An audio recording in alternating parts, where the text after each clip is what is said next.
आज हम डिस्कस करेंगे फूड एंड एनर्जी के बारे में। फूड यानी कि खुराक, और जब हम खुराक खाते हैं तो उससे हमें एनर्जी मिलती है।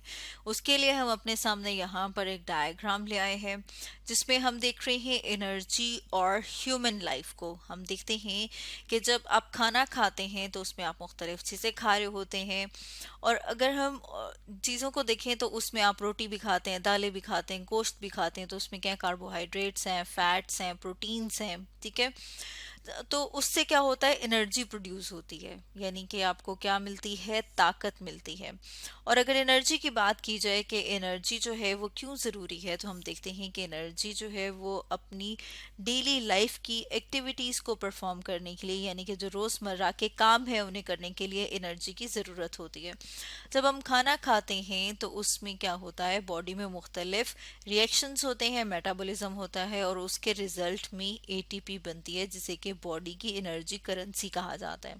साथ में हीट प्रोड्यूस होती है, और साथ में कार्बन डाइऑक्साइड और वाटर प्रोड्यूस होते हैं। जैसे आप सांस अंदर लेते हैं तो आप ऑक्सीजन बॉडी के अंदर लेके जाते हैं, इसी तरह से जो कार्बन डाइऑक्साइड प्रोड्यूस होती है, क्योंकि वो केमिकल वेस्ट है, तो आप जब सांस बाहर की तरफ लेते हैं तो कार्बन डाइऑक्साइड को बॉडी से बाहर एक्सेल कर दिया जाता है।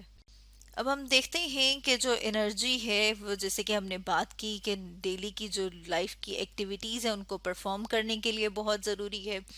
इसके अलावा हम देखते हैं कि किस लिए ज़रूरी है, ताकि बॉडी का जो टेम्परेचर है उसको मेंटेन किया जाए।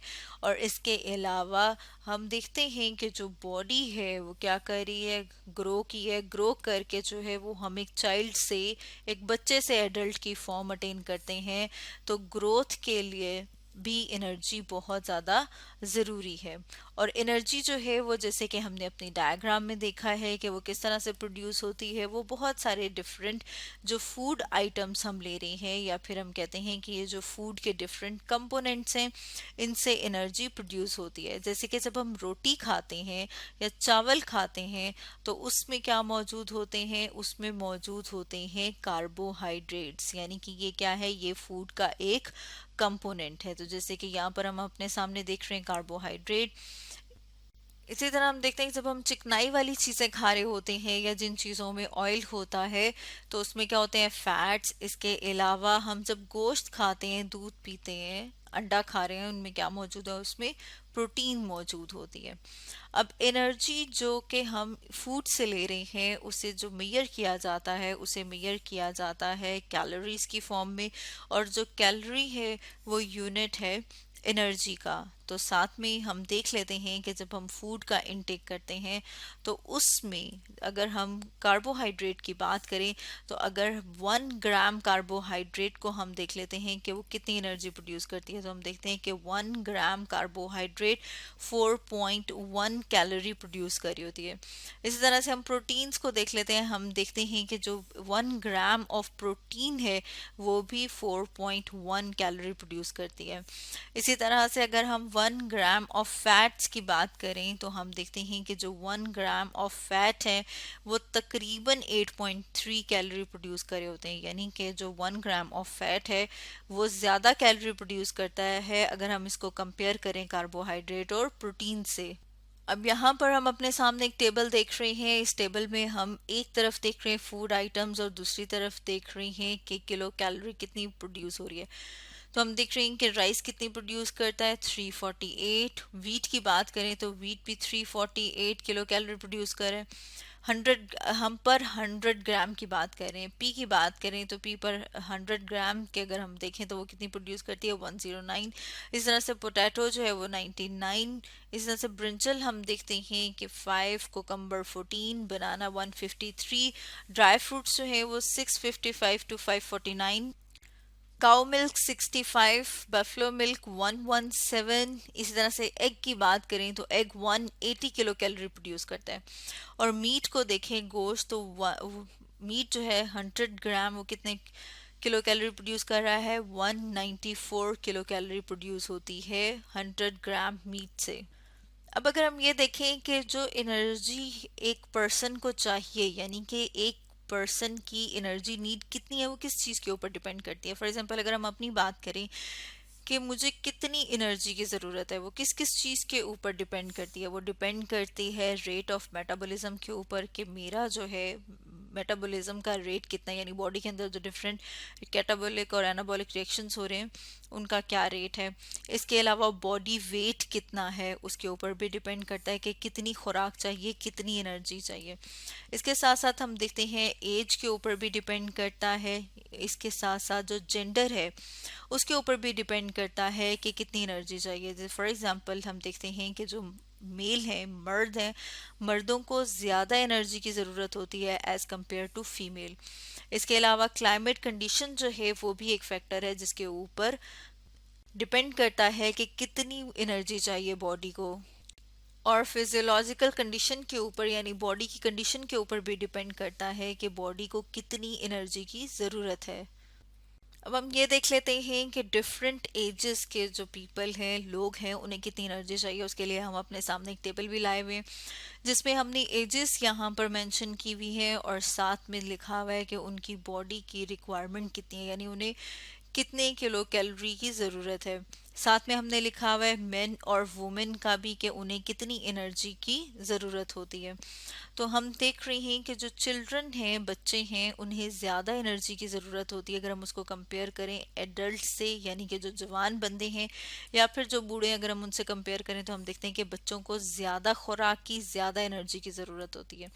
और अगर हम उसकी रीज़न की बात करें कि क्या रीज़न है जिस वजह से हम कह रहे हैं कि बच्चों को ज़्यादा खुराक की ज़रूरत होती है, वो इसलिए क्योंकि उनकी वो ग्रोइंग एज है, उन्होंने बढ़ना है, उनका कद भी बढ़ना है। तो रैपिड ग्रोथ के लिए और उसके अलावा जो प्यूबर्टी जब आती है तो जो प्यूबर्टी के चैलेंजेस हैं डिफरेंट, उनको पूरा करने के लिए इन्हें ज़्यादा एनर्जी की, ज़्यादा खुराक की ज़रूरत होती है। यानी हम ये कह सकते हैं कि जो बच्चे हैं उन्हें उनके बॉडी वेट के अकॉर्डिंग, यानी कि अगर हम देखें कि पर केजी अगर उनकी बॉडी वेट के हिसाब से देखें तो उन्हें ज़्यादा एनर्जी चाहिए एडल्ट और ओल्ड से। इसी तरह से हम देखते हैं कि men need more energy than women, जैसे कि यहाँ पर भी हम देख रहे हैं इस वाले कॉलम में। जैसे हमने देखा था कि 1 to 3 ईयर अगर एज है तो उसको कितनी एनर्जी चाहिए, 1200 kilo calorie. 4 to 6 year age है तो उसको चाहिए होगी 1600 किलो कैलोरी। 7 से 9 ईयर्स के जो बच्चे हैं उन्हें 2000 किलो कैलोरीज की ज़रूरत होती है। और 10 से 12 ईयर के बच्चों को 2500 किलो कैलोरीज की ज़रूरत होती है। लेकिन अगर हम वुमेन की बात करें जो कि ज़्यादा हार्ड वर्क नहीं करती या जिनकी फ़िज़िकल एक्टिविटी बहुत ज़्यादा नहीं होती, तो उन्हें तकरीबन 2090 किलो कैलोरीज की ज़रूरत होती है। और वो ख़वातीन जो कि फ़िज़िकल वर्क कर रही हैं, हार्ड वर्क कर रही हैं, उन्हें 3000 किलो कैलोरीज की ज़रूरत होती है। लेकिन अगर हम मेन की बात करें जो कि फ़िज़िकल एक्टिविटी नहीं कर रहे तो उन्हें 3400 किलो कैलोरी की ज़रूरत है। तो हम देख रहे हैं कि अगर वुमेन जो है वो हार्ड वर्क नहीं करी तो उन्हें 2090 किलो कैलोरी की ज़रूरत है, लेकिन मेन जो है वो उन्हें 3400 किलो कैलोरी की ज़रूरत है। जैसे कि यहाँ पर हमने देखा था कि जो मेन है, जो मर्द हैं, उन्हें ज़्यादा एनर्जी की ज़रूरत होती है एज़ कम्पेयर टू वुमेन। इसी तरह से अगर हम देखें कि मेन जो कि हार्ड वर्क करते हैं उन्हें कितने किलो कैलोरी चाहिए, तो हम देखते हैं कि उन्हें 4500 किलो कैलोरीज की ज़रूरत होती है। तो इस चार्ट से हमें एक दो चीज़ें और पता चल रही हैं, और वो चीज़ें क्या हैं कि जो लोग हार्ड वर्क करते हैं या फिर जो लोग फिज़िकल एक्टिविटी कर रहे होते हैं उन्हें ज़्यादा खुराक की और ज़्यादा एनर्जी की ज़रूरत होती है। अगर वो अपनी खुराक ठीक नहीं रखेंगे तो उसकी वजह से क्या हो जाएगा, उनका वेट लॉस हो जाएगा। इसके बरक्स अगर हम उन लोगों की बात करें जो कि कंफर्टेबल लाइफ गुजारते हैं, यानी कि जिनकी फिजिकल एक्टिविटी इतनी ज़्यादा नहीं होती, उन्हें इतनी ज़्यादा एनर्जी की ज़रूरत नहीं होती। इसी तरह जैसे हमने बात की थी ऊपर फैक्टर्स में कि क्लाइमेट जो है वो भी एक फैक्टर है जिससे पता लगता है कि एनर्जी की रिक्वायरमेंट कितनी है। तो हम देखते हैं कि जो लोग हॉट क्लाइमेट में रहते हैं, यानी कि जो लोग गर्म इलाके में रहते हैं, उन्हें कम एनर्जी की ज़रूरत होती है, क्योंकि उन्हें अपने बॉडी टेम्परेचर को मेंटेन करने के लिए कम एनर्जी चाहिए।